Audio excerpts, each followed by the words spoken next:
विश्वास है कि यह विधि भविष्य में कैंसर उपचार के क्षेत्र में एक महत्वपूर्ण विकल्प सिद्ध हो सकता है और अनेक मरीजों को नई आशा दे सकता है। इस पर शोध करना कैंसर के क्षेत्र नई उपलब्धि होगी। कितना सफल हुआ क्या करना? सफल ये कि उनको रिजल्ट चाहिए।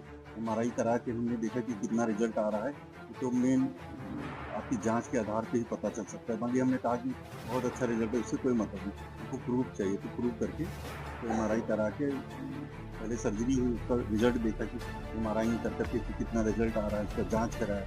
उसके बाद जब प्रूफ आया तो उसके बाद फिर आगे हम ये बताएँ कि ऐसी-ऐसी चीज़ हुई।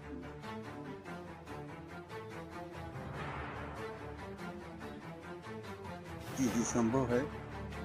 ये जैसे लिम्फेडेनोपैथी भी पाई जाती है, कई तरह की पाई जाती है। जैसे लिम्फ नोड निकाल के और हम प्लास जो बना रहे हैं छाल, उसको टैबलेट फॉर्म में किसी और फॉर्म में, लिक्विड फॉर्म में करके वहाँ पे डाल के उसको रिपेयर करें तो ज़्यादा रिजल्ट मिलेगा।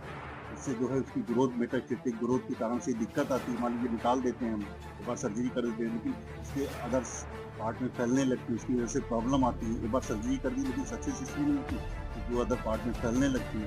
इस ग्रोथ को रोकने के लिए जब हम वहाँ प्लास छाप वो डाल देते हैं, उससे ग्रोथ जो है काफ़ी कम हो जाती है, ना के बराबर होती है। वो तो आपका जब जाँच कराते हैं तो पता चलता है कि इतना-इतना कम हो गया।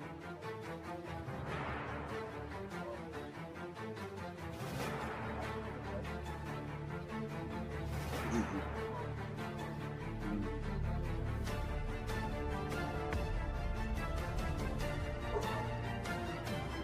जिस तरह हम लोग ऑपरेशन के बाद कीमो लगाते हैं और चीज़ें चढ़ाते हैं, इसी तरह ये प्लास है। प्लास का यही काम है कि किसी तरह हम ग्रोथ को रोकें, मेटास्टेटिक ग्रोथ को रोकें, यही मेन उद्देश्य रहता है। जैसे कीमो आप किस लिए चढ़ाते हैं? उसकी ग्रोथ के और पार्ट में मेन उद्देश्य इसका भी है। तो मान लिया हमने कीमो नहीं चढ़ाया और दूसरी दवाइयाँ उनको चढ़ाई क्योंकि हम आयुर्वेद पे काम करते हैं कि कीमो भी आप चढ़ा सकते हैं, तो हमको ग्रोथ रोकना है। तो पैथी से मतलब नहीं, पेशेंट हमारे ठीक हों, पैथी तो अलग चीज़ होती है। अगर इस पे अगर आगे का काम किया जाए तो और अच्छे रिज़ल्ट आएँगे। इस पे अभी बहुत रिसर्च की ज़रूरत है कि प्लास्ट को और भी अच्छे से टैबलेट फॉर्म में किया जाए, लिक्विड फॉर्म में किया जाए, इसकी पोटेंसी अभी और बढ़ानी है।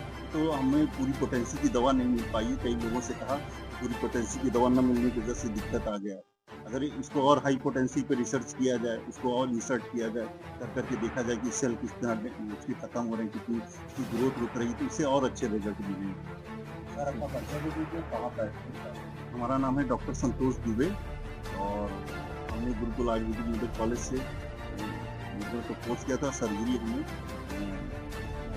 गाजीपुर से किया।